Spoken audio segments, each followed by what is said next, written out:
You're listening to Life, the Universe, and Everything Else. Today on the show, legislative prayer.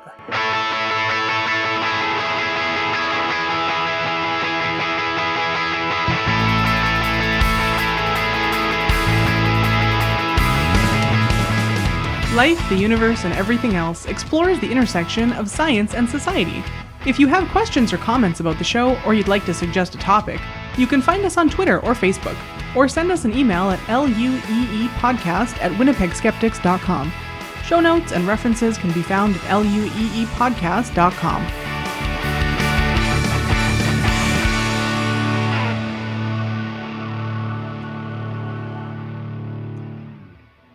My name is Jem Newman, and with me today, at least for now, I have Ashlyn Noble.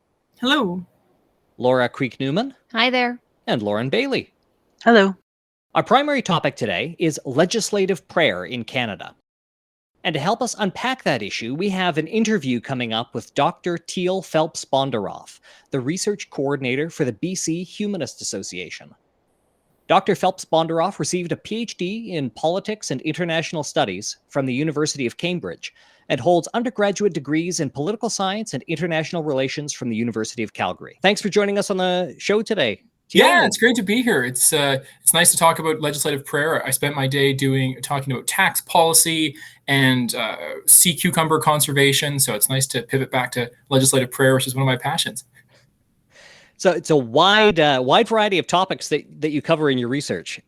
Yeah, well, I wear lots of hats. So I work as the director of research at the BC Humanists, but I have other roles. I'm the research coordinator for the BC Humanists. I'm the director of research for Oceans Asia, a marine conservation group out of Hong Kong. I'm the chair of the Access BC campaign for free prescription contraception, and we've been running that here in British Columbia for the last 4 years, unfortunately. It's taking longer than we'd like.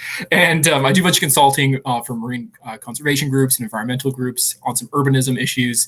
And as an academic, my work looks at the strategic use of international law by non-state actors. So groups that do all sorts of fun things in the high seas. And I think you may have talked about one of those groups last week. I think so. We'll get to that a little bit later in the interview, but actually, I'm so curious about one line in that.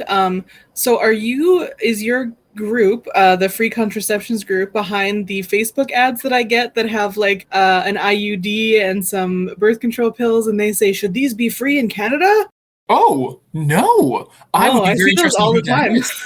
Wow. Okay. So, here's the story of that campaign, and this might have to be a conversation for another day, and I'm always happy to have Sorry for the immediate tangent, everyone.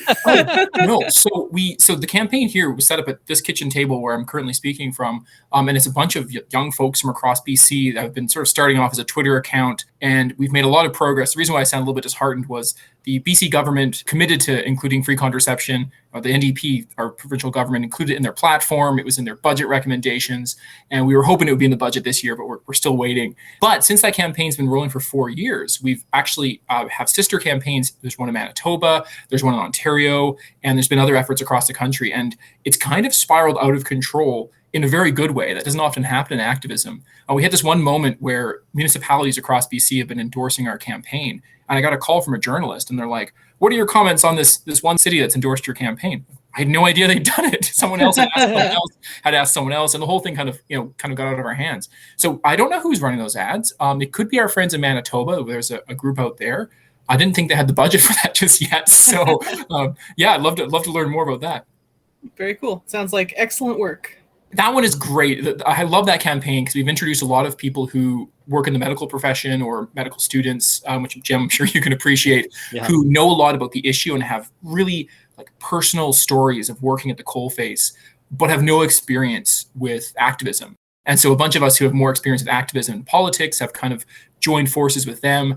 And it's really exciting to have a friend of mine who's a wound nurse.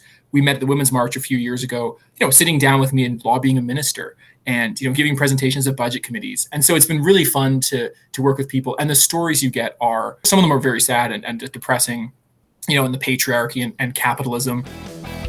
Capitalism. Oh.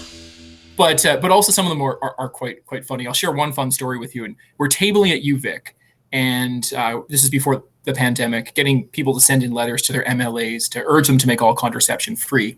And I had to step away to actually lobby a minister. So he left the table in the care of one of our amazing volunteers. And they bring this one person over who's walking past, and they say, hey, sign a letter. So this woman's there on her phone filling out our form to send in a letter. And our volunteer calls over this person's boyfriend. And the boyfriend's like, oh, no, man. Contraception's not an issue for me. It's a women's issue. And the woman dumped him on the spot. He was like, wow, we're finished. And for the longest time in the campaign, I said, if nothing happens on this campaign, we have saved that poor woman another minute with a misogynistic prick. So we get some good stories like that as well in the campaign. Excellent. Why don't we start off with an overview of what legislative prayer looks like in Canada? Yeah. So I'll give you a bit more background, I suppose. So I approached the BC Humanist Association a few years ago as I was rather annoyed that daily sessions of the BC legislature open with prayer. And this seemed rather problematic to me, given that this is a secular state. And so we kind of launched this really large-scale project, primarily focused on looking at legislative prayer in the BC legislature. But in the process, we looked at the practices across the country. And a lot of people don't realize that daily sessions of legislatures across the country, almost all of them open with prayer. And some of those prayers are very religious and some of them are a little less religious. So just to survey this generally, this is stuff you have to look up in sort of the rules and procedure guides, which are always quite fun. So MLAs deliver a prayer in British Columbia. Sorry, you say that, but Lauren was genuinely reading them earlier and going like, ooh, this is interesting. It's my jam. I happen to have a copy of the BC rules of procedure, and a friend of mine called me up to borrow it when she got a job working for Hansard, and I was like, yes, of course. This is my moment to shine.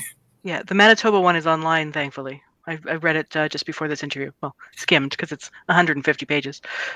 See, it's one of those things to have it online, and it's another thing to have this like cloth-bound book on the shelf that costs way too much money unless you find it in a used bookstore like I did. So basically, just to give you a brief sort of jaunt across the country as far as legislative procedure and prayer, MLAs deliver a prayer of their own devising in British Columbia, Nunavut, and the Northwest Territories. And some of those places will include drumming, and that's typically our friends in the North. And legislatures that open with the Lord's Prayer, the overtly Christian prayer, are New Brunswick, PEI, and Ontario. And Ontario had a big controversy around this in 2008, and they've now opened with the Lord's Prayer and a rotating prayer from a very specific different groups. There's an Indigenous prayer, Buddhist prayer, Baha'i prayer, Muslim prayer, Jewish prayer, and Sikh prayer. And then Nova Scotia has a shortened version of the Lord's Prayer because an old speaker was just like, I like my version better. Because Alberta has a prayer that's delivered by the speaker, and it's sort of up to the speaker's choice. And so it took us a while to figure this out because sometimes they read the same one, sometimes they go a little bit off script. Saskatchewan and Manitoba have and I'm using air quotes here, non-denominational prayer read by the speaker. The Yukon has a couple of standard prayers that the speaker reads off. Quebec had prayer up until 1976, but they abolished it, and they now have a moment of quiet reflection. And our friends in Newfoundland and Labrador have never opened with a prayer. So you get a lot of diversity across the country, and which makes it really interesting to study, but also some pretty startling outcomes there. I really found your the BC Humanists, and I think you wrote it, the little 6-page what each province does. I found that really illuminating. So we'll be linking that in the show notes. Oh, yes. Yeah. And the reason we put that together was sort of as an educational piece. And also, and if I can permit a bit of academic inside stuff, we did a lot of research for that. And as you'll notice, it's 2 pages, but I think 2 of them are footnotes. And we were writing a book chapter, and we could not hit our word limit. And so we're like, look, if we include all these footnotes, we're going to go over our word limit. We're just going to publish another report that we can then quote and make available, so we don't have to show all of our work because we just run out of space. But we made that as sort of a handy sort of leaflet or thing that people can use to learn more about the issue. And thank you. Yeah. Hopefully people will take a look at that. So one of the things that interests me talking about sort of state-sanctioned prayer is that in Canada, we don't have a specific constitutional amendment, unlike our friends down south, that separates church from state. And in fact, our head of state, Queen Elizabeth II, also just so happens to be the head of a church. So what does the law have to say about legislative prayer in Canada? Yeah, no, that's a great question. And I'll jump in here and do, by the way, I could talk about this stuff all day. As you've seen, if you've read I'm sure you've seen our House of Prayers report. It's 130 something odd pages partly because I'm very long-winded, but also because there's a lot to say about it. Man after my own heart. Yeah. Well, part of our Constitution are Supreme Court rulings, and we have a very clear Supreme Court ruling on this that took place in 2015. And this is the Saguenay decision. And so maybe I'll just walk through that briefly And to me, this is a fundamental sort of clarification of the law in Canada as it pertains to separation of religion and government. And for the longest time, we were kind of building up to this. There was big Drug Mart, Amsalem, a bunch of other Supreme Court rulings that kind of started to chew around the outside of the separation of religion and government cookie. But this is, I guess, the juicy, I don't know, the food metaphor breaks down. But so basically, Saguenay decision, it's December 2006. Alain Simoneau, who is a resident in Saguenay, Quebec, objects to that council starting its meetings with prayer. And there's a bunch of back and forth. Procedures of the council are changed, but they still open with a prayer. They just let people spend time outside, I guess. Kind of like if your parents didn't sign your permission form for sex ed in elementary school. And this works its way through the courts and eventually winds up at the Supreme Court. And the Supreme Court has a very, very sound and very firm ruling on this that states that the state has a duty of religious neutrality when it comes to the freedom of conscience of religion. And what this basically means is the state cannot pick a side in conversations about religion. It cannot endorse one religion over other religions, religion over irreligion. Therefore, you cannot open a political meeting with prayer.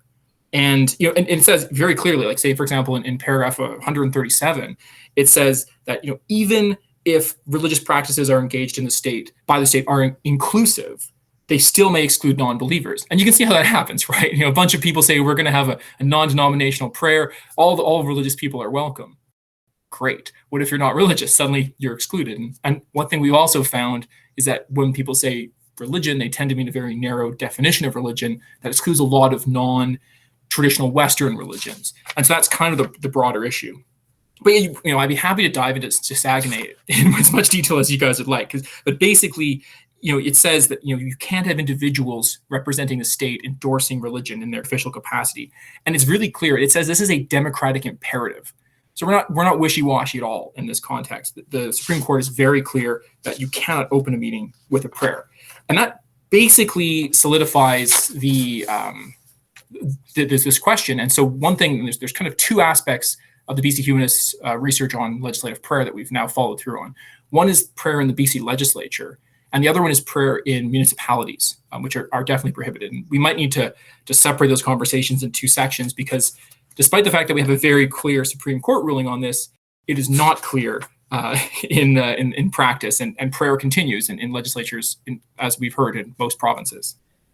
One of the things that I think comes up often in these conversations is, why is this really worth worrying about?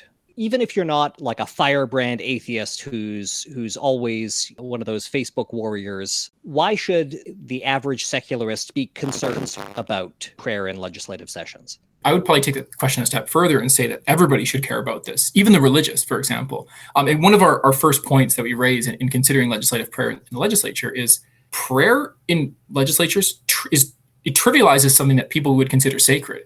So I think most religious people who do pray or consider prayer an important part of their spiritual or religious practices would think it would be inappropriate if people were, smuggling political content into their prayers. But we saw exactly this. So one of the things, I guess, to back up a step, and we'll get to your question directly in a sec, we did an analysis of every prayer in the BC legislature, and I'd love to run through some of the stats with you in a sec. But one of the things that we found was a bunch of them contained like overt partisan swipes. So a couple of my favorites. So we had one that was thank God for shipping contracts. That was cute. Wow. Yeah.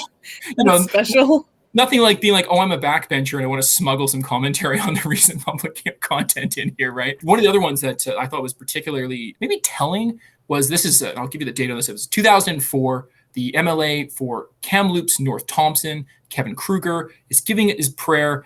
And when he's giving the prayer, at the moment, in the world around him, there is a very contentious labor dispute with health workers. In the middle of his prayer, which is overtly religious and Christian, he says, "And we pray for the HEU members who went back to work, and you'll help them to carefully appraise their opportunities and make choices that will be the right ones for themselves and their families." Wow. So you basically have health workers who've been ordered back to work during a labor dispute being threatened during a prayer in the legislature. This is not how you would treat something that people who are religious would consider sacred. So I think that when it comes to separation of religion and government, it's an issue that should concern everybody. But we can actually see these sort of procedural aspects echoed in government policy. So the BC Humanists have been looking at a wide range of issues. And one of those issues is tax policy. So I spent a good portion of my afternoon reviewing a paper on tax policy that we're going to release shortly. And that one looks at clergy residency exemptions. So if you are a member of a religious clergy, you can claim some of your living expenses as a tax exemption. Now, we already have work from home exemptions. So if you folks have home offices, and some of you look like you do, you can write off part of your home office for your taxes. So why do we need a special exemption for the clergy? Well, if you go through the records from 1949, when this amendment was passed, you see a litany of members of parliament talking about sponsoring religion and supporting religion through the state through tax exemptions. And so when you have this blurring of the separation of religion and government, you ultimately get policies that favor one group over another. And we can see this reflected in other tax policies like property taxes. And we can even see it in COVID health regulations. When we were looking at our research on taxes and permissive tax exemptions, we were surprised to learn that several places of worship that overtly violate health regulations or did so during the height of the pandemic, who overtly held meetings of people in enclosed spaces that exceeded the capacities as laid down by health orders, were receiving tens of thousands of dollars in tax exemptions. And what we've also found is some health orders will treat religious gatherings differently than other kinds of gatherings. So we're just reviewing this afternoon. You've got social and cultural gatherings, political gatherings, and religious gatherings. And in British Columbia, at the moment, I can't speak to other provinces, you'll have different numbers for different groups. Well, I don't know what the difference between a cultural gathering and a religious gathering is, or a book club and a religious gathering, except for that we're privileging one over the other. And it may not surprise folks that the religious groups are allowed to have a larger gathering. Now, we know also that religious gatherings are super spreader events. And there's that one church in South Korea that was responsible for at one point like 10 or 20% of all the cases in South Korea were from one mega church meeting. I can't remember the exact number off the top of my head. That's a problem, right? And so, when it comes to legislative prayer, we're not just talking about how you open the meeting, we're talking about how that permeates through policy. And then there's the broader issue, which is just having an inclusive, welcoming political environment. When we talk with the legislature, we often come up against this traditional argument. Well, it's traditional to open with prayer. Well, it was also traditional to not let women vote, to not let members of different minority groups vote, or participate or run for office. Members of the clergy couldn't be members of government for a long time.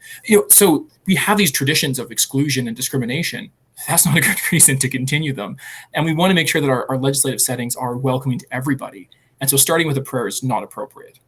We found groups here in British Columbia that reframed their religious gatherings as you're not allowed to have religious gatherings, but you were allowed to have support groups.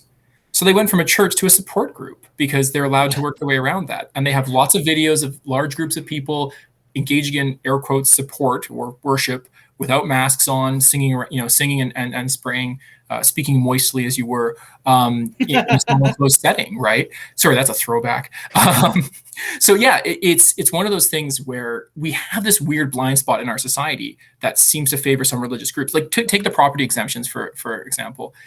There's a list of types of properties that are automatically exempted from paying taxes. And those things include like schools and hospitals, makes sense. And then places of worship. And one of the things that we're looking at is you have to have a benefits test for people who are getting a tax exemption because they may be providing a benefit to society. Don't get me wrong. There's a lot of places of worship that have soup kitchens and charitable work. They do a lot of important stuff in our society. But there's a lot of groups that exclude people for lots of bigoted reasons. And it's probably unconstitutional for the government to be funding them. Like the charter applies to the government. So if you want to start a racist, bigoted club, you can. You're a bad person and we're going to judge you. But you can start your club. But we can't fund you through the government. We can't, the charter prohibits it, right? So we've had this very sort of blasé approach to religion. It seems okay to be discriminatory or bigoted when it comes to religion. And I think we shouldn't be funding that through our taxes, whether it's directly through the Canada Summer Grants program or whether it's indirectly through tax exemptions. So yeah, I think this stuff all kind of permeates through society and it has quite a lot of harms. Amen. I'm here in Saanich, and I did a sort of a survey of the different places of worship that took tax exemptions. Our UU church, I think, got $38 in tax exemptions one year. They were the lowest recipient. The highest recipient was, and this probably will come as no surprise, the Salvation Army. And $117,000-ish of my tax money is going to support a homophobic organization that has a pretty dark history of excluding folks. That's a bit of a problem when I'd rather that money went to, I don't know, building roads. Well, let's give that money to an organization who's going to help people without discriminating. Yeah, Yeah. exactly, right. And Give so people homes, give people money directly. yeah, and so we've just been talking about like just have a benefits test. And I spent a large portion of this week writing a grant for some of my conservation work, and yeah, it was a pain, but like we're asking for a lot of money, so there's a lot of hoops you should jump through. Mm-hmm. Places of worship receive lots of money, so they should jump through at least a few hoops to justify that money. I know we kind of digressed there, but if you want, I can take us down to sort of a deeper dive into our look at prayer in the BC legislature or municipal prayers. Yeah, why don't we start with the legislature and then maybe branch out into the municipal? Yeah, perfect. So I'll kind of run you through some of our stats. And the really exciting thing about this project was we crowdsourced a lot of our transcription work, and a lot of people were involved. So that was very kind of a nice feature where we got to engage with the BC Humanist members and volunteers to participate in like a larger project. I would be interested in hearing more about how you put this research together. Yeah, let's start there. I'll take you on a journey then. Let's go on an adventure of legislative prayer. So basically, again, the background is I do politics in Canada and was unhappy to find out that the BC legislature was starting with prayer. So I got in touch with the BC Humanists and we launched this program. So we recruited 52 volunteers from mostly BC, but we had some people from further afield. And we had to transcribe 877 prayers. Now, the reason we had to do that was the content of the legislature is Hansardized, which is a new vocab word for folks out there, which means it's transcribed into Hansard, which is the written record of the legislature. It's named after the Hansard family that did it for the United Kingdom Parliament for hundreds of years. So Hansardized is a fun expression. And if you ever want to get Hansardized, you can go to Victoria when you're safe to do so, or your legislature, ask your member of legislature to introduce you in the House, and they'll introduce you in the House and you get included in there. However, the one thing that is not captured in Hansard are prayers. And this reflects a tradition from the United Kingdom of treating prayers as a personal thing, as a sort of a personal practice between an individual and their God. And so in the UK, they will actually exclude guests from the House when they do their prayer. And then they'll invite guests in. And by guests, I mean journalists and members of the public. So just members of Parliament are there. And so that seems like a problem if you're going to be including political content in your prayer. And so interestingly enough, in BC, it's not Hansardized, but it is on the video record, and they don't exclude people. So we basically had videos going back to whenever they started releasing videos, which goes back to October 2002. And so we had to go through each of those videos, watch them, transcribe them. And I had a lot of our volunteers transcribe things twice to check for accuracy. Our volunteers are very good. I think we had like a 5.7% error rate. Yeah, I didn't tell them. That is a lot of boring stuff to watch. It starts with like 6 minutes of like sort of generic classic music. And then there's like a slideshow, which is of varying quality. And then they walk in, there's a mace, a tricorn hat, and eventually you get to the prayer. So yeah, we had one amazing volunteer do about 200 of them. And I sat down for coffee with her when she came to visit Victoria and was just like, I don't know how you could do it. I could barely do 2 of them without going slightly batty. And so there's 2 kinds of prayers that are delivered in the BC legislature. And again, for folks listening outside of British Columbia, it's different in every province. And so if your province has just the Lord's Prayer, the transcription's pretty easy. It's just the Lord's Prayer. Yeah. So there's 2 kinds of prayers. On a regular daily session, a prayer is delivered by an MLA. And it's an MLA that's sort of out behind the black box that is the internal management of the legislature. And on days when we have a speech from the throne, the prayer that is delivered by a guest. And those guests can be, well, almost inevitably are members of the clergy and or Indigenous folks. And so we have this large sample of prayers. We transcribe them all, and then we code them. And so I'll walk people through some of the social science sides of things here. So we had 2 individuals read every single prayer and code them based on numbers of criteria. So they would look at criteria like religiosity, does it mention the name of a god, does it have certain quotes in it? Does it reference religious material? Does it use languages that aren't English? Things like that. And so we have all these different criteria. So each prayer would have a bunch of codes associated with it. We'd have 2 people do that for every prayer. And if they were in agreement, that was cool. And if they disagreed, a 3rd person would recode that prayer to make sure that we got the answer right. So in the end, we had 866 prayers and 23 throne prayers, which are the prayers delivered on the speech from the throne days.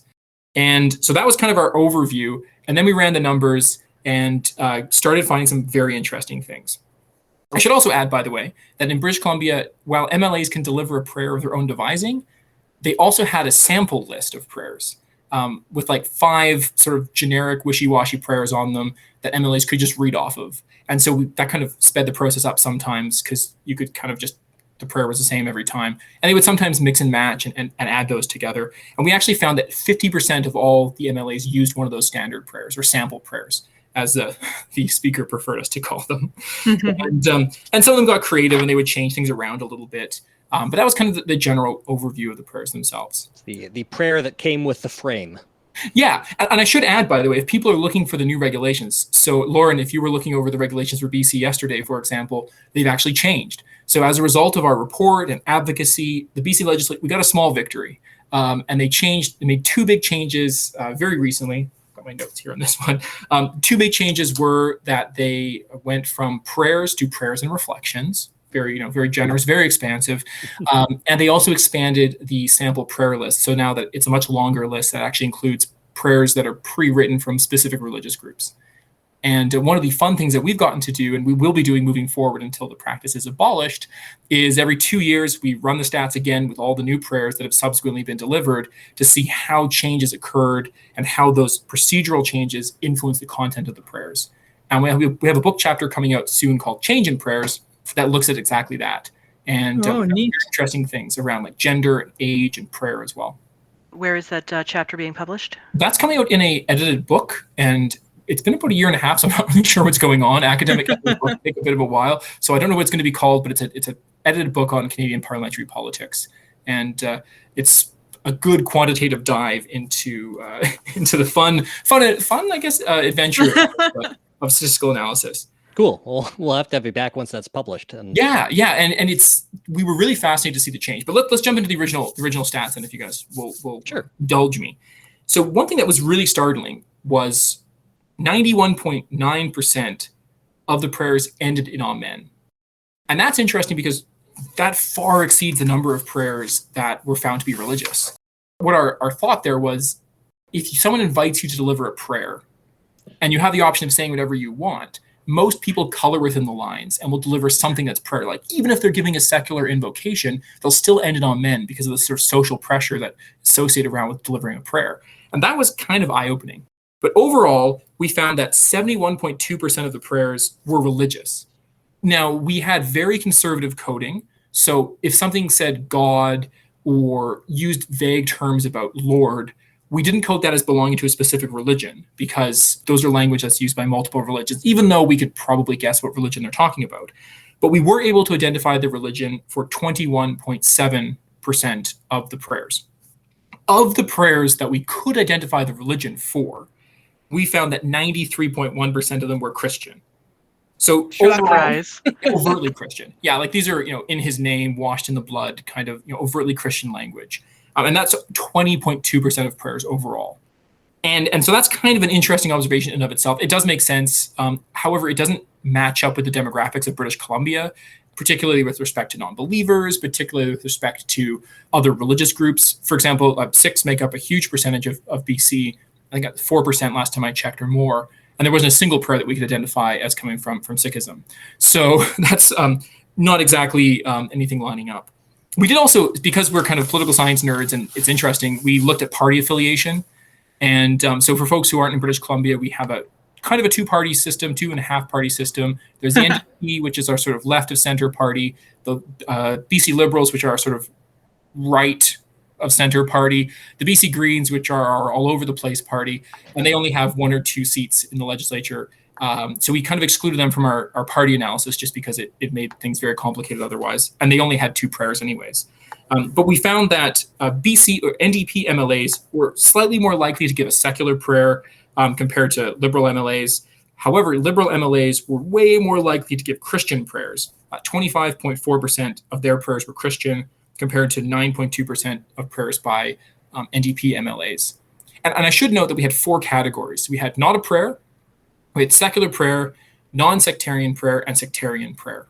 So not a prayer was like, I don't know, Lana Popham, my MLA up here in the peninsula, decided to read a poem, or that doesn't count as a prayer or anything.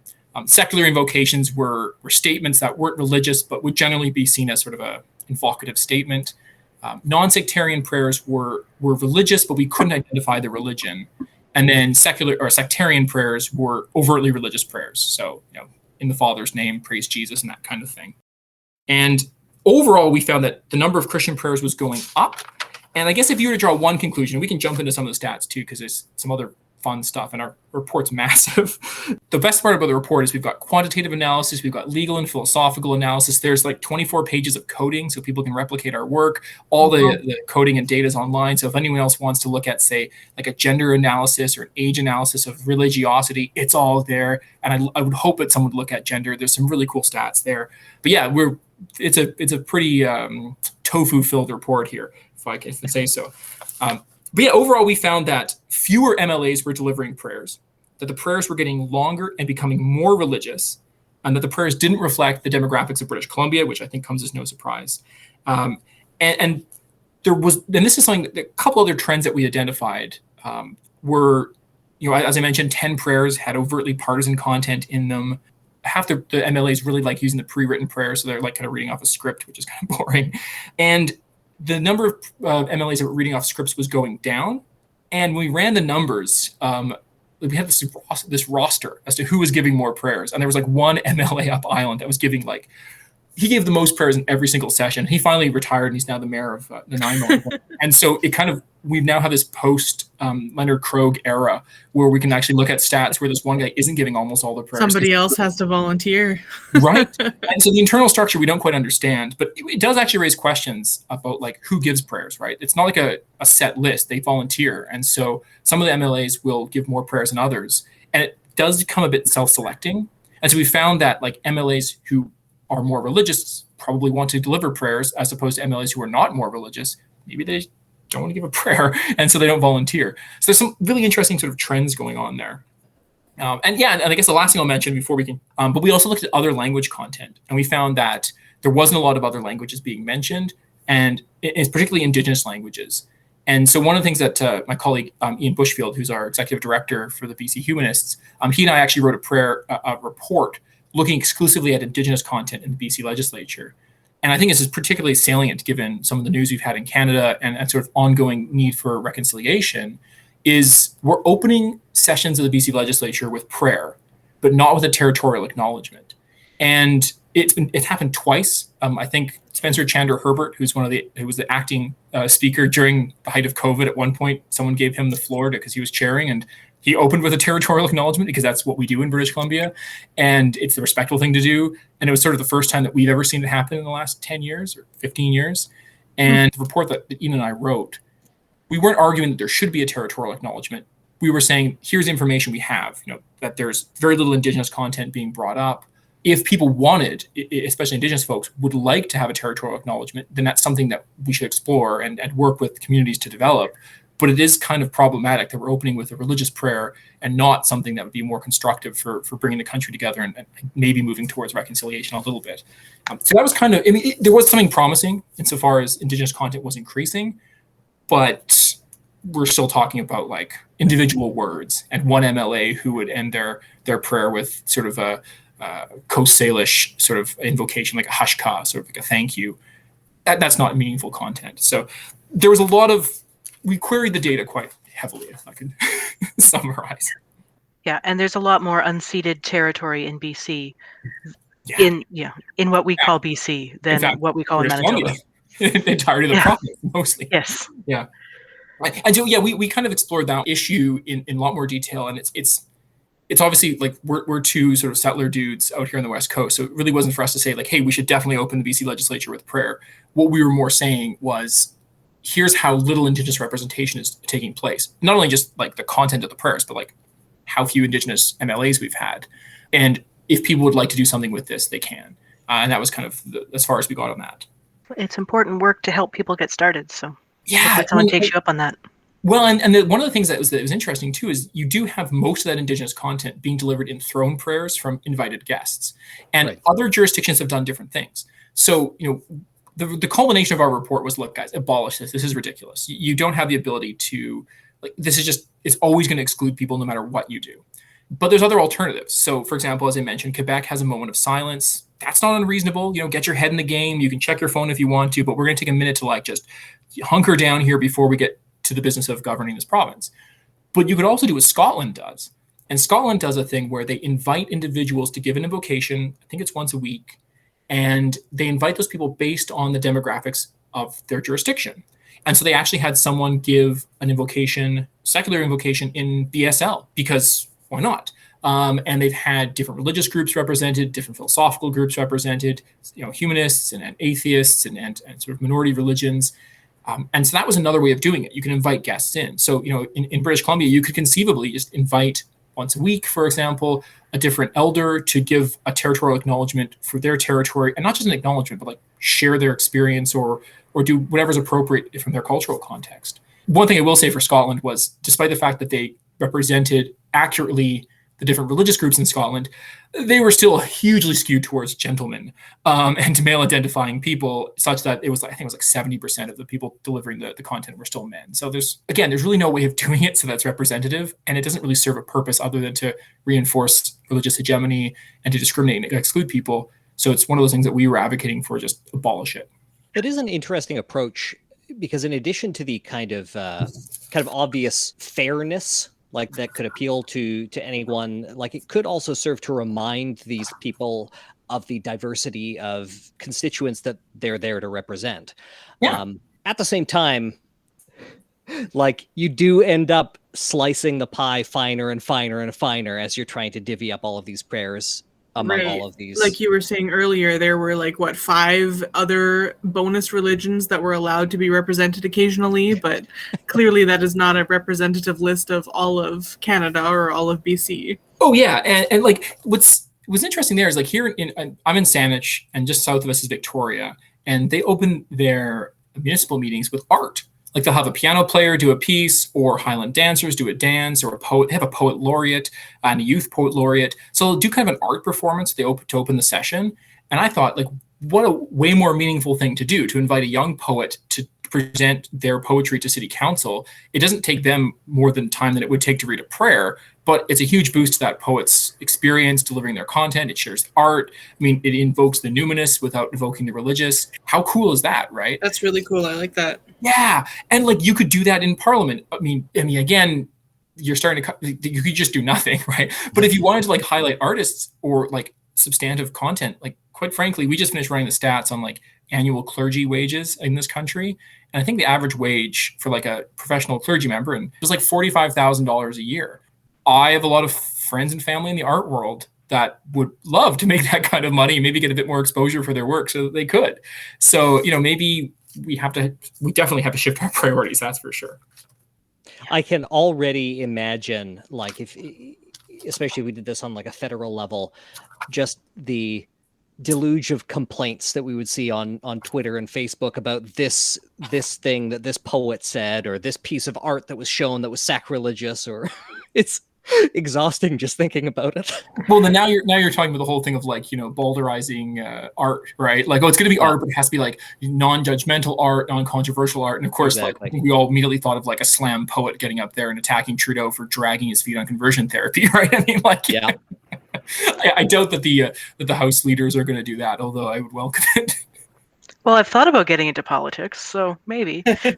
Hey, political speech and slam poetry. Honestly, I think slam poetry is sometimes better delivered. But I don't know if was it Romeo Saganash in Question Period a few years ago, questioning on Trudeau on his work on Indigenous water rights, and that was pretty poetic, even though it was short and full of profanity. So yeah, there's a fine art to it.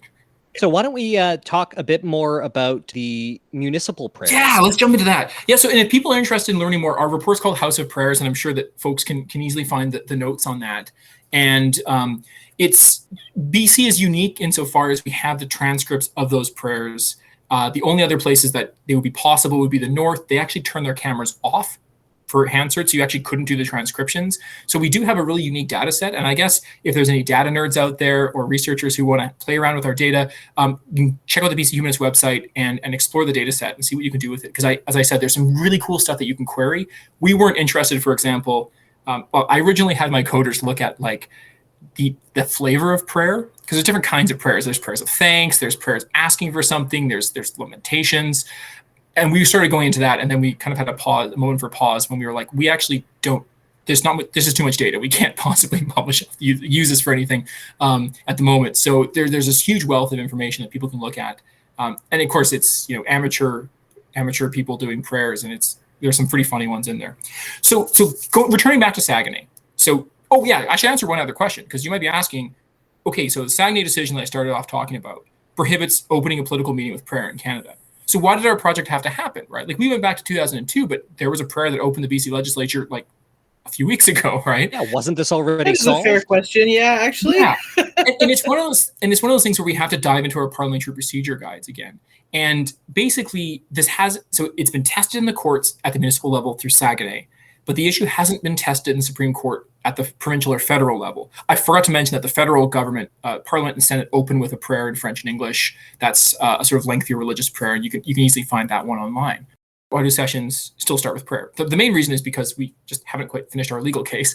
but the real answer is that it has been touched because of what seems to be called parliamentary privilege, right? So parliamentary privilege in the legislature works insofar as MLAs, elected officials, MPs, can't be sued for things they say in the House. And so they have a lot of privilege that protects speech in the House, such that they seemingly not protected by the Charter when it comes to prayer. Now, there's some lower level court decisions on this that are kind of eye-opening. And I think we have to kind of look at parliamentary privilege. And the answer really is parliamentary privilege does not protect discriminatory action. So yes, it allows people to say things in the House, but one of the lower court judges mentioned this, and I'll sort of paraphrase it. It's basically, if there was a parliamentary procedure that said women cannot participate in the legislature, or members of this religion can't participate in the legislature, or people with this color of skin can't participate in the legislature, that would be wrong, and it would have to be illegal and unconstitutional. You couldn't use parliamentary privilege to protect discriminatory action.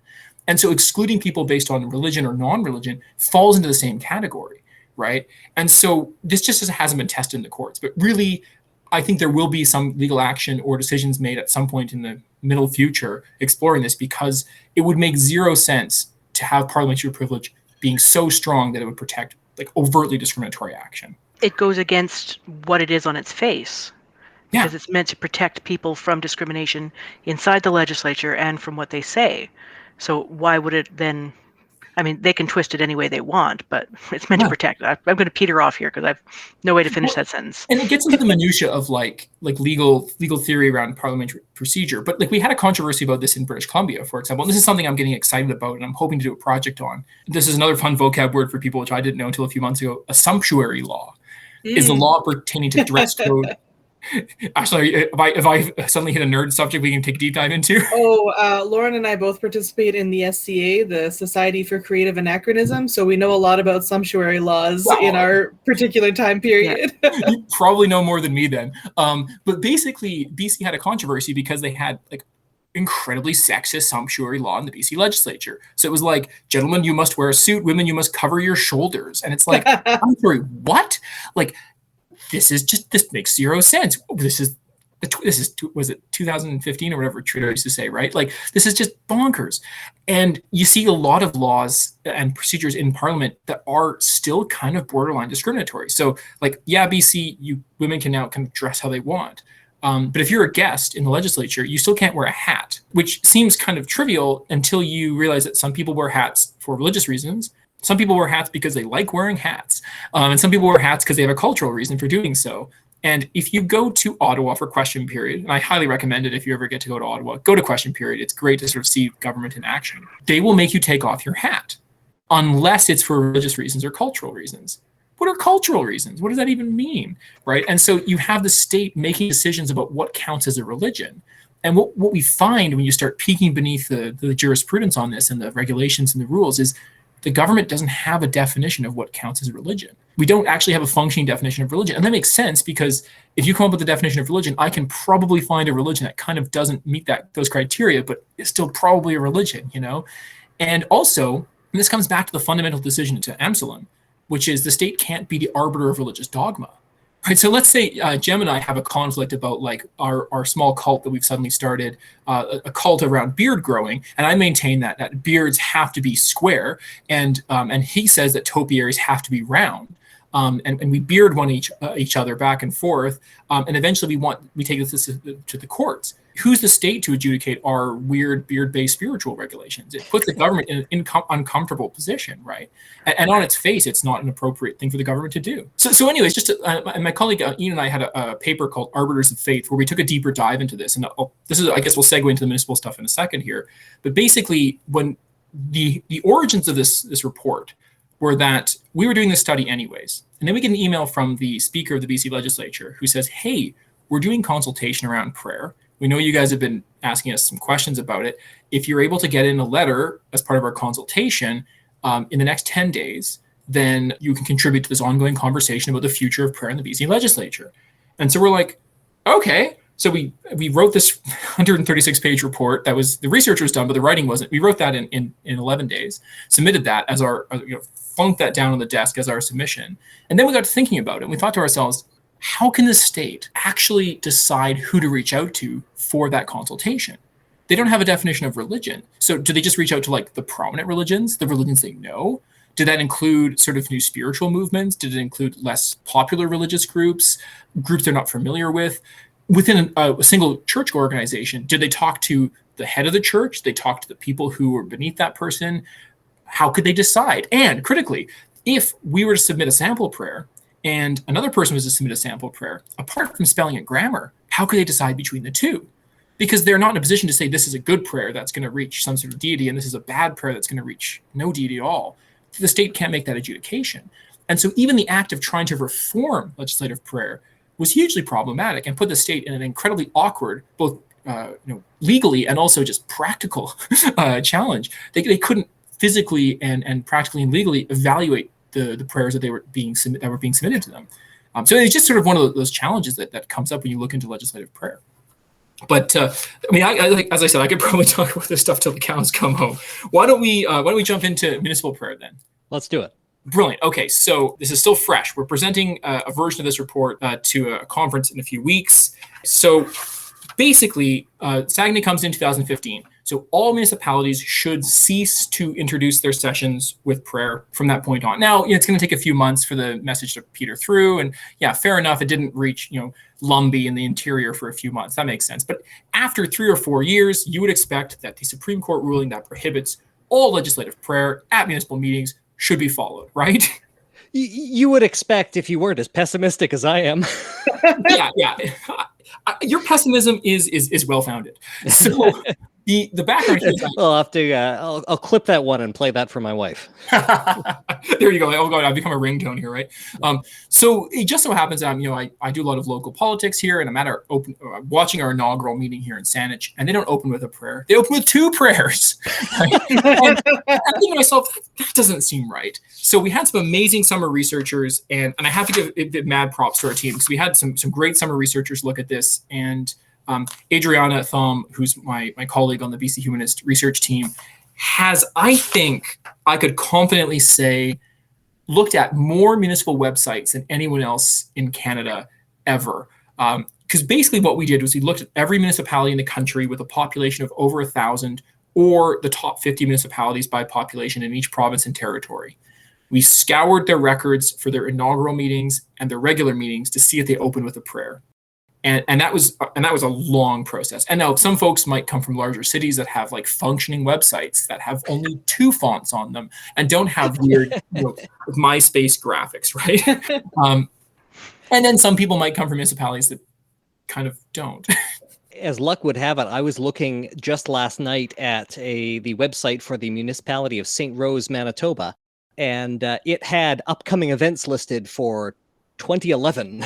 Wow. Fantastic. Oh, I love that. Yeah, no under construction like man digging gifts, but it was pretty close. Oh no. Oh, that is yeah. There are some really bad ones out there.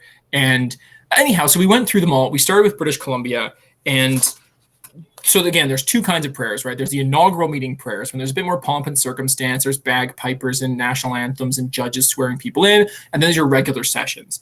And we found a lot of diversity across the country. So at the moment, we've published a report on British Columbia, which I'm sure we can include links to. And our plan is to produce a report for every single province, territory, or region in the country. Some of the regions have very few prayers, so the reports will be sort of summaries. Some of them have a lot more prayers, and we've taken like detailed dives into them. But our report that we released for British Columbia, we found that 23 municipalities opened with their inaugural sessions with prayers in 2018. They were 100% of those prayers were Christian, and 73.9% of them were men. We didn't find any that had prayer in their regular sessions. That's 23 municipalities out of our, 160, 180 is more than you should have. And some of those, there was no sort of order between them size-wise. So we had small municipalities and larger ones. We didn't really have any kind of rhyme or reason to it. But yeah, 23, and we had 4 that we couldn't identify. And there's always some edge cases. It's worth mentioning where some municipalities will open with the territorial land acknowledgement, which is not a prayer, obviously. Some of them would start with the traditional welcome, which included sort of prayer-like elements. And then some of them would start with Indigenous welcomes that were overtly religious and Christian. And so there was some interesting tension there. That's something that we're exploring in some of our later reports, which is this sort of nuanced interpretation of Indigenous welcomes and what does it mean, and the contact between religion and culture in that context. So we've excluded those because they're a different category, but there are a few of those in each province, mostly in British Columbia, where we're like, this isn't a prayer, it's an Indigenous blessing, and it's not quite the same category. But we do flag those in the report. So basically, I can walk people through the country if folks would like, as a quick jaunt. Yeah. And it is worth noting, right? So we transcribed all the prayers that we could find. A lot of them were just delivered; they were just mentioned in the minutes. But for example, we have transcriptions for a bunch of them in British Columbia, and you start getting some rather eye-opening results. And like I said, we identified them all as Christian. And when I say we could identify them as Christian, they were being delivered by predominantly male members of Christian clergy. So that was one of our primary methods, but you can also see it captured in language. So this is from Dawson Creek in 2018. It's delivered by Reverend Roche, who's a Dawson ministerial from the Dawson Ministerial Association. And he says, let's pray, Father God, we lift up the mayor and council. We ask that you bless them, that you give them your divine wisdom, that you be with them, that you protect them, and as they serve our city. And God be with them throughout this term, in Jesus' name, amen. So that's the first thing that counselors will hear. And here's one more. This is the content of these. Some of them becomes very evangelical and very aggressively religious. This is one from Parksville. It was delivered by Pastor Dr. Paul Hawks in 2018, and it reads, "Let's pray. Sovereign God, thank you for your concern for those who live in Parksville, evident today by your provision of this leadership for your community." Ooh. Our community. Sorry. We do pray now for those you have placed in authority over us. I pray these things so that we, all the residents of Parksville, from the youngest to the oldest, might live peaceably and quiet lives in Jesus' name. Amen. That's some divine right of king stuff. Yeah, there's some theocratic undertones that are alarming in that kind of content. And so you do tend to get these quite aggressive religious content. And we've seen some very evangelical religious ones coming out of Ontario predominantly. So taking a journey across the country from over here in British Columbia, heading towards you fine folks in the middle of the country, heading on east. In Alberta, there's 178 municipalities with a population of over 1,000. 8 of them opened their inaugural sessions with prayers, and 7 of them opened their daily sessions with prayers. And we also had some invocations and reflections being one invocation and reflection opening each session. Do you know if the 7 and the 8 were correlated, or are they wildly different municipalities? There's a bit of both. So some of them are the same municipality, some of them aren't. And that's a really good question. And we're going to have some more detailed analysis of that in our report. But we weren't, just because in British Columbia, it was just the inaugural meetings. And then across the country, there's significant diversity. So for British Columbia, it's seven general meetings start with prayers. There's 4 minutes of silence, 1 invocation and 1 reflection. So some of those are the same municipalities, but some of them aren't. And so there doesn't seem to be any consistency. And there doesn't seem to be any consistency between like size of municipality. Now, there's some municipalities, you can probably think of a few in town in your province that are like, oh, that one definitely opens with a prayer. But then there's also some that you're like, really, that one? Like here in BC, most people would consider Victoria to be relatively progressive. They start with art on the regular sessions, but their inaugural sessions still started with prayer. And so that's there doesn't seem to be any correlation between size of municipality, geography, and that's a level of analysis that we haven't been able to run yet. Moving over to Saskatchewan, we have 113 municipalities with a population of over 1,000, and 6 of them started their inaugural meetings with prayer, and 2 of them have prayer on a regular daily basis, at the regular meetings rather. That is way lower than I expected. Yeah, now I should note that we have been unable to find the information for a decent percentage of municipalities. So, for example, in Saskatchewan, we couldn't find inaugural meeting minutes for 35 municipalities, and we couldn't find daily sessions for 18 municipalities. So that means like just the confirmed cases of prayer. That's right. Right. Yeah. I mean, my amazing team would go through the minutes, and if we couldn't find the minutes, they'd go through the agendas, and if they couldn't go through the agendas, we'd find the video, the audio, we'd call up the municipalities and hound them, and we get these really confused emails from some municipalities in the north where it's the mayor, the clerk, and the police chief is the same person, and they're like, who are you emailing me from Victoria? What's going on? So there's some fun correspondence there.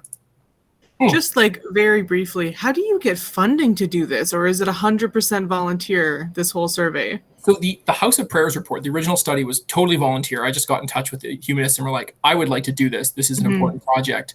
And then we had some summer students do a lot of the heavy lifting with the coding, and they were paid better than I was, which is great. Pay your students, friends. And then now we actually, the BCHA has had some amazing support from our members. So we're funded by members, and anyone can donate to the organization, I believe. And we had some bequests that really helped bolster our coffers to allow us to fund myself. So I'm on sort of a small retainer, and our researchers getting decently paid as well. So yeah, that's kind of how the funding works. And it's great to do. And it's been really, I think, it's been nice to see people recognizing our work, and we've kind of built momentum up, and we've been churning out reports on legislative prayer. I think we're at 7 or 8 reports at this point.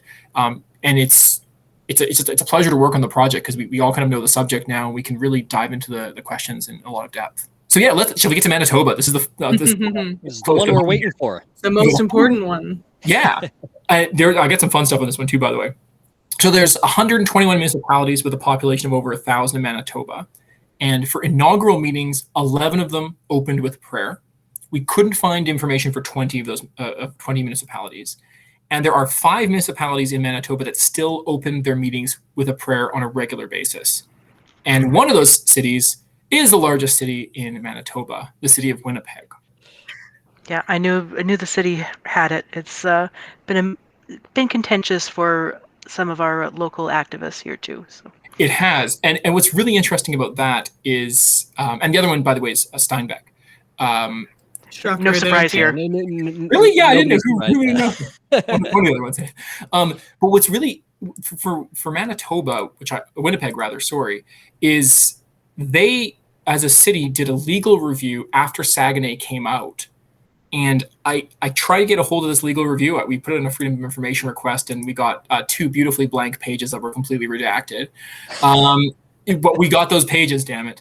And they basically did a legal review that said that their process was fine, and they didn't think it was a problem. Now, the Supreme Court says you cannot open a session with prayer, and it clearly says that even an inclusive action with a secular prayer still excludes non-believers and therefore cannot be done. And I don't know how that could be interpreted any other way as to prohibit prayer in a municipal council meeting. But when was their internal review done? Right after the Supreme Court ruling came out. Okay, so that was during Sam Cates's reign. That makes sense. Okay, I don't know the internal local politics of it, but it was interesting. Apparently, we only had it alluded to in the press. And so we were like, okay, well, you guys mentioned you did an internal review. We'd like to see this, please. And they're like, no, that's legal product. We can't share it with you. And it was 2 pages long. So I don't know, we're weighing our reports. I mean, I don't know. I can take my 130-page report and I'll weigh it against their 2 pages of, I would imagine, quite flaky political legal analysis if they somehow, I don't know how you can misinterpret Saguenay, but that's when I think one of our hopes with the work that we're doing on municipal prayer is to produce reports for each province that our activists on the ground can then use to try and affect change. And we've actually had a lot of change in British Columbia. I should have mentioned that we wrote to all those municipalities across the province, the 23 of them that did open their inaugural sessions with prayer. And a number of them got back to us and said, we will change our procedures. 2 municipalities actually passed bylaw amendments to prohibit opening their sessions with prayers. And most of them got back to us and said that we'll be considering this next time we do an inaugural meeting. Well done. Yeah, and we're going to be watching them in 2022, so 480 days from now, when the next inaugural round of municipal elections happen, and we're going to keep an eye on them and make sure that that they aren't opening with prayer. And at this point, they've received multiple letters and warnings, and so if you're still opening a municipal meeting with prayer after that number of warnings, then that would be a human rights tribunal case that I can't imagine would go any way other than prohibiting prayer, because it's just so obvious in the courts. And so Saguenay is very easy to interpret. Even I can do it. There's no leeway there, right? And the only thing that's fuzzy about Saguenay is the parliamentary privilege. And Saguenay threw up its hands when it came to dealing with legislatures and parliament. Fair enough. That's a conversation for another court case. But when it comes to municipal prayer, it's not okay in any context. And so, Winnipeg's sort of, we're going to invite a counselor to deliver a prayer of their own devising, doesn't work. And it's not okay. And it violates Saguenay. And they should know that.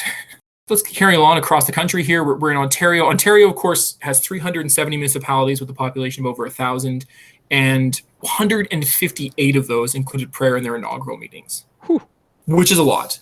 And this is not just it's quite a problem. We haven't finished transcribing all of those prayers, because what we've done for each municipality where we've identified prayers, we try to find at least 3 random sample prayers to kind of get a flavor of what they are. Because some municipalities might just be, it's a prayer, but I don't know, Gertrude reads a poem every month, right? Like that's not quite the same as the Lord's Prayer or some of the fire and brimstone I was reciting earlier. But in Ontario, it's 158, and we've noticed something that we're calling stealth prayer. So they don't call them prayers. They now call them invocations or reflections. So, Saguenay prohibits legislative prayer, but not legislative invocations. Just because they're religious invocations, that's fine. It's not fine. When you're inviting people to deliver an invocation at the beginning of a meeting, and if that invocation is traditionally coming from one religious tradition and not others, you are treating them as a guest in that space when everyone should be treated equally in that space, at the very least. And that's a huge problem. And what's really interesting, too, is you actually have, after Saguenay comes out, a number of mayors in Ontario are on the record being quoted as saying, I don't care what Saguenay says, I'm still going to open with prayer. And Laurie Beeman, who's an excellent scholar of secular politics in Canada, has quotes from these folks in her most recent book being no, we're going to keep praying anyways. No one's really followed up on that. And that's a problem, because it's no longer accidentally including prayer because no one knew better. It's we're going to pray anyways, in overt defiance to the Constitution. It kind of doesn't surprise me that that's coming from Ontario, the province that still has the publicly funded Catholic school boards. Yeah. And that's same thing with Alberta too, right? They've got their publicly funded Catholic school boards. Right. We've all seen in Ontario when they tried to abolish prayer in the legislature. This was, as I mentioned, in 2008. There was a huge outcry. It apparently crashed their government system, and they ended up reverting to the compromise, which is Lord's Prayer plus another sort of standard sample prayer, because it was so controversial. When it comes to things like the Constitution, you shouldn't have it put up to a majority wins vote. It's that's not a good way of doing these kinds of things when it comes to protecting the kind of what the charter is for. It was the same thing in 88 or 89 when I grew up in Ontario, and 88 or 89 is when they brought in the no more prayers in school. And that was a hullabaloo in my Northwestern community. Yeah. I'm from outside of Thunder Bay. And there was going back to in Ontario, there was Elmer Sofa, and this is before all of our times, but Elmer Sofa was an MPP who opposed prayer and would exclude himself from the sessions and only show up after the prayer was delivered. That was in 1969, right? So, and this is not a new thing across the country. People raise the concern every so often. So Dalton McGuinty's efforts to get rid of prayer in the Ontario legislature was one of them. 2 provincial legislature members in Nova Scotia in 2001 tried to get it removed. I know in Regina, there's been 2 efforts from the Centre for Inquiry in Regina to try and abolish the process. There's a Green MLA in New Brunswick that tried to abolish the process in 2019. And so there's been a lot of sort of work on it, but it still hasn't really clicked in at the provincial and federal level.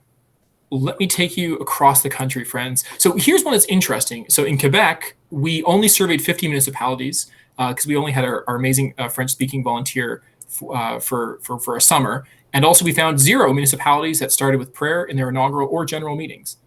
And this was kind of consistent with the trend we saw at their provincial legislature where they abolished prayer. There was lots of quiet reflections, but there were no prayers. And so we didn't press further beyond those 50, mostly because our poor hardworking Alexandra, our poor hardworking French-speaking volunteer, was also heading over to New Brunswick and covering that province as well. And that was kind of not surprising, but I think for those of you who are out there who do political science and study Canadian politics, we treat Quebec as sort of a separate entity when studying Canadian politics, and I would like to have a deeper knowledge of Quebec politics because I haven't had a chance to go catch up with my friends out there in a while. Mm-hmm. So heading over to the Maritimes, Newfoundland and Labrador, we had 50 municipalities. That was the top 50 by population because they started getting below 1,000 at that point. One inaugural meeting with prayer, one general meeting with prayer. And we had a decent number we couldn't quite identify. And same thing goes for Prince Edward Island. We had, again, 50 municipalities because we went below 1,000. And some of those are quite tiny, right? I was going to ask how you managed to hit 50 with PEI. Well, 15, didn't you say? We couldn't find out for 43 whether they had any in their inaugural meetings. Oh, we still wow. couldn't find out for 17 there. So, but none that we could tell opened their meetings with prayer in PEI, whether they were inaugural or otherwise. New Brunswick was actually quite interesting. There was a lot of diversity in New Brunswick. Again, 50 municipalities with populations going below 1,000. And we had 4 inaugural meetings with prayer, 1 with a poem. And then for general meetings, we had 4 meetings with prayer, 4 minutes of silence, 5 reflections, 2 prayers or reflections, and 1 opening word. So we're going to look at the content of those and see what that actually meant, what that actually means in practice. Yeah, that would be interesting. Yeah, and there's, I think, for people the who are word listening of the day. Yeah. Well, for people who are listening in, and if you live in one of these provinces, going through those records and looking at the prayers themselves and doing analysis, and we're happy to share our methods with you, would result in some really interesting information and shed light on practices that no one studied before. So if you're, an undergraduate looking for an honors project, or a master's student who's desperate for a thesis topic, this could be one for you. And it's fascinating stuff. And then just to wrap up, Nova Scotia, again, 50 municipalities, the population went below 1,000. We had 1 inaugural meeting with prayer and 6 minutes of silence in general meetings, but nothing else. And unfortunately, our data for the north, the territories, is a bit spotty. We only had 8 municipalities in the Yukon in total. We found no results for inaugural meetings or general meetings. We couldn't find information for one of them. In the Northwest Territories, we had 24 municipalities, 1 inaugural meeting with prayer, 1 general meeting with prayer. But again, 20 we couldn't find the information for. So we couldn't get a lot of data there. And for Nunavut, similarly, 1 inaugural meeting with prayer, 2 general meetings with prayer, but we found 25 municipalities, and most of those we couldn't find the data for them. So we're still digging, and we're still sort of looking for that information. And I feel bad for the municipal clerk in in a small town of somewhere in the Yukon there, looking for getting emails from us. Not really sure how to deal with them. But yeah, so that's kind of the overview. And so what we're planning to do is to, as I said, release reports for each of those jurisdictions, share them with our friends in humanist and secular movements to try to get that change. And then we're going to be working on a larger publication looking at legislative prayer in municipalities in general, just to sort of share the results of follow through on the legislation, on the court case, because a lot of people don't follow through on, okay, we've got this court ruling, what do we do next, kind of thing. Right. And people will also notice, by the way, like, this isn't the only place that we still have prayer sort of sneaking into our society in ways that it shouldn't be. Like, for example, university convocations often open with prayer. Those are publicly funded institutions. And so one of our members pointed that out to us, and we'd like to work on that sometime in the future. But yeah, it's this interesting tendency where, and the reason why we looked at inaugural and regular meetings separately was people seem to think an inaugural meeting is one that has more pomp, more kind of fancy kind of procedural content. And so they'll include prayer as a way of formalizing it, of solemnizing it. But of course, in so doing, you're excluding lots of people. So it's a sort of deep contradiction of, we're going to make this a more solemn meeting by excluding people from it and discriminating and breaking the Constitution. And that doesn't seem okay. What can our listeners do about this problem? Is there some way that they can help? Yeah, absolutely. So at the moment, the BCHA is producing reports for each province. So if you're a member of an organization or just an individual in one of your towns, look for those reports or get in touch with us now so we can connect you with the reports as we release them. And the plan is to equip our friends across the country with good research that they can then use to show that we need change in their municipalities. So if you get in touch with us, check in if your municipality has prayer, or you may already know if it has prayer or not. It wouldn't take too long to go pop on your local municipal website and or go to a local meeting or tune into some of their webcasts if they have them.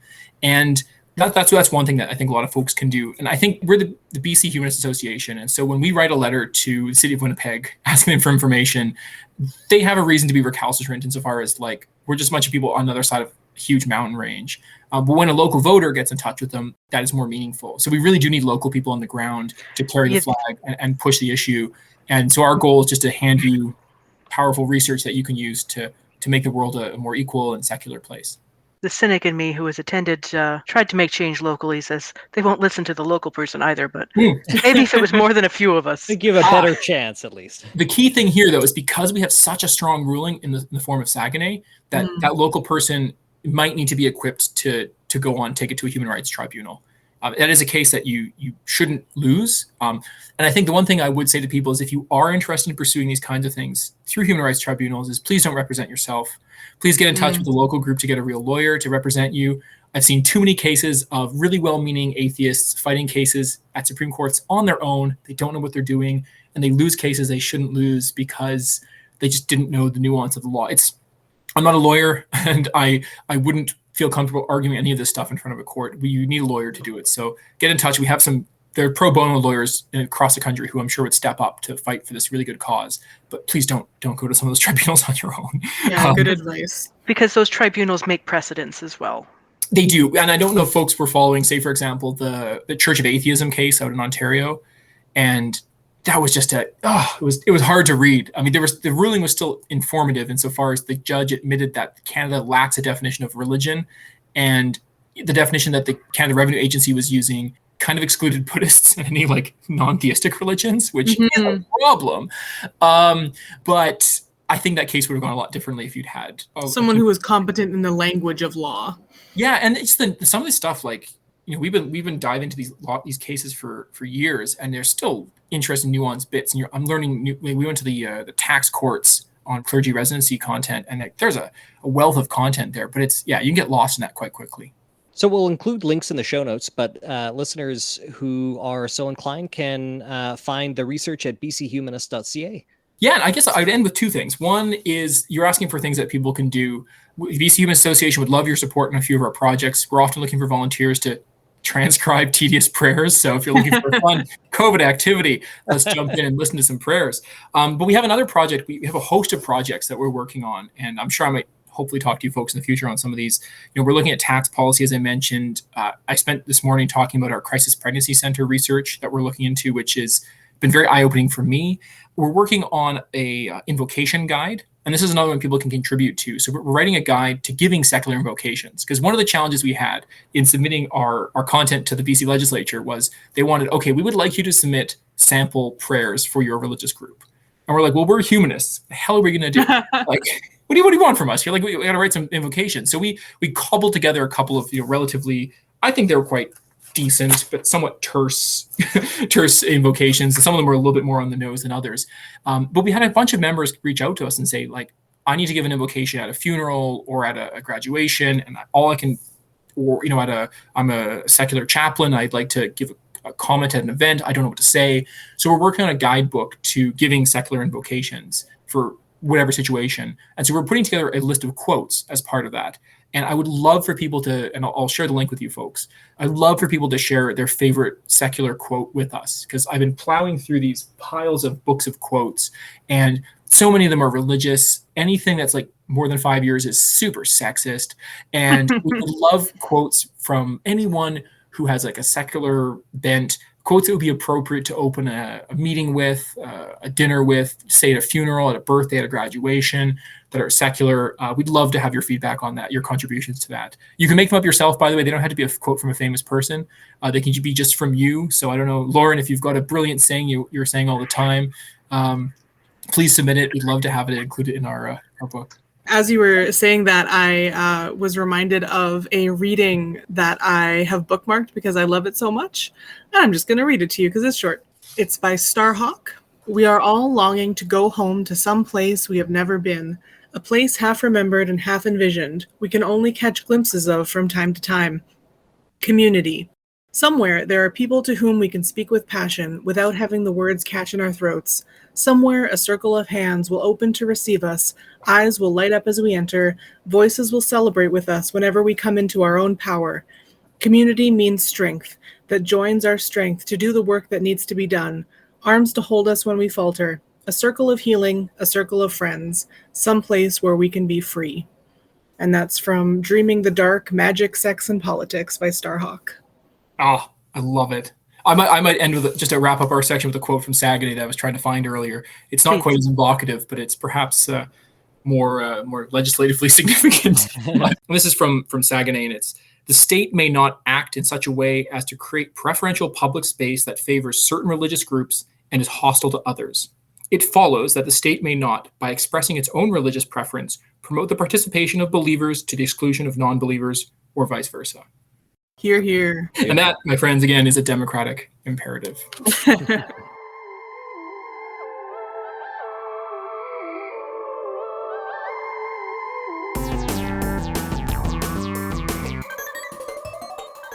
As we were setting up this interview with Dr. Phelps Bondaroff, we discovered that not only did he have expertise in the area of legislative prayer, he had also been involved with several of the organizations featured in Seaspiracy, the documentary that we talked about last time on the show.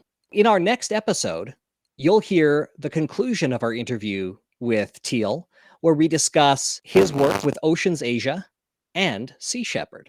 Stay tuned for that next month.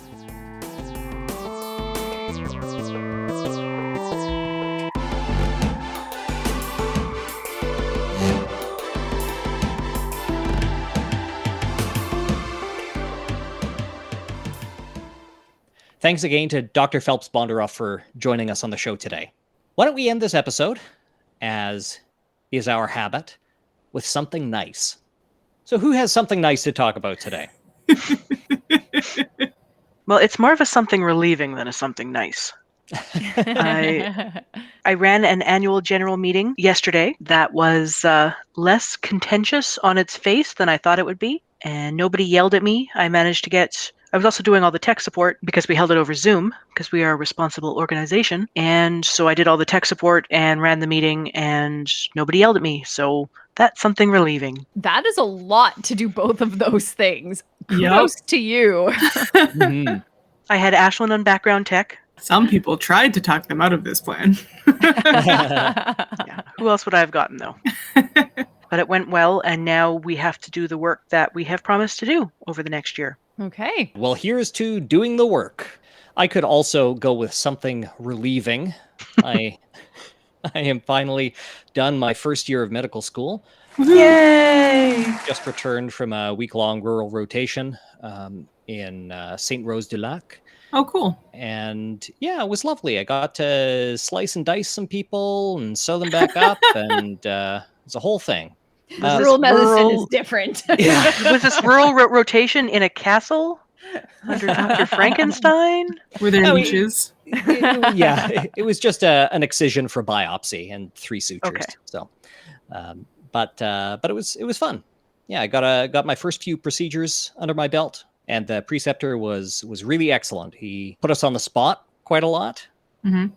But it was a great way to learn. So they put us up in residence there, and it was a pretty nice setup. Very cool. There's something nice that I brought to the table today is hidden object games. I just I like them a lot, and I was feeling pretty stressed out yesterday, and so I went to one of my favorite little websites, Buried Treasures, which reviews indie games that don't get a lot of coverage, and read a review for a hidden object game called Find All. And it's a lovely little game, just costs $1 on Steam, and it's just, finding stuff in this quiet little town. Picture starts black and white, and it slowly colors in as you find all the things it's asking you to find. And, it only took 15 minutes for me to find everything there was, and the game was done, but it was a very pleasant experience, meditative. And actually, this morning before school, I sat down with Kieran Huxley, and we all sort of played through it together again, and the kids really liked it, and that was nice. Probably the best known and maybe most widely respected entry in this genre these days is Hidden Folks, which you can find on mobile devices and on PC. And I definitely recommend checking that out. It's much longer and more involved than this one. It's like an interactive kind of Where's Waldo, but I don't know. It's the sort of thing that sometimes when I just want to relax, it's a really pleasant way to do that. Lauren has a couple of those games on their phone, and sometimes I look over their shoulder and I am like so hopeless at them. Aww. I haven't played one in a while. I don't think I've got them on my phone anymore, but I go through fits and starts with games like that. Sometimes they're good, and sometimes they amp up the anxiety. So I'm glad yours dialed it back for you. This one, Find All, is certainly less overwhelming than Hidden Folks. Hidden Folks has, like probably 15 to 20 different images, which are all a lot bigger than the one in Find All. But Find All is much more approachable, and it's only $1. And so I recommend checking it out. If it's something that you like, you can maybe move on to Hidden Folks. Awesome. Very cool. I can go next. My something nice is my garden. I'm enjoying that. I've been spending a lot of time outside since we're still locked down here. There's really not much else to do in the evenings and weekends, and it's given me opportunity to work on the yard and my garden and just be outside and get to see some things grow and like that. Yay.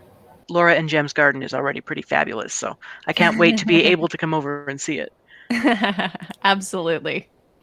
And Laura gifted me a few plants to put in my garden, which I also am enjoying very much. I was out there a long time today, planted all of our potatoes in my potato growing bags. This is the first time I'm trying to grow potatoes, and nice. Got a bunch of other donated plant babies in the big raised bed. Cool. That's exciting. All of our gardening implements are other people's cast-off plants. I think you've got a trend going here. Yeah, being broke. Yeah, we put our garden in a little bit like the week after everybody else does, and then we just take whatever people are willing to offer. You're like a plant orphanage. Yeah. Yes. Sometimes we aren't a very good orphanage, though. Well, some of my tomato babies got taken out by those horrible cutworms. They're like moth caterpillars, and they crawl along the soil, and whatever they encounter, they just like chomp it down. So I went out there, and there was a couple of tomatoes that were just like totally fallen over, cut clean through. It's just so annoying. It's like you didn't even eat it. Yeah. Ugh. But my something nice is related to being too broke to buy plants for a garden. We are still in the worst wave of the pandemic here in Manitoba. We are so under far pretty strict restrictions, and I mean, there's no possible way it could get worse. Like, I don't usually want to jinx things like that, but come on. Okay. We're up to what, 60% vaccinations? Everybody's got one dose anyway, except for down in Winkler.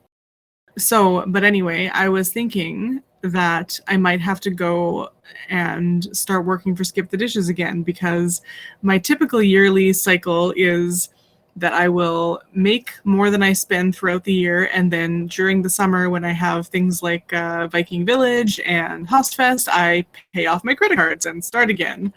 And this will be the second June that has no Viking Village, so I was in pretty rough financial shape, but I went over to my parents to pick up a wheelbarrow to do some things to our front yard, and they gifted me enough money from my grandmother's estate that I can pay off my cards. So I no longer have to go drive around giving people food in order to make it through this pandemic, unlike other people for whom I feel very deeply.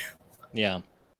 Yeah, it was really nice to have that large burden taken off of my mind. And today I was able to just work outside joyfully without worrying about, the $25 I spent on potato bags and whether that was a good investment. That's nice. Well, thanks for joining me tonight, folks. Thanks, Jem. Thank you. Have a great night. Good night. Good night. Night, folks.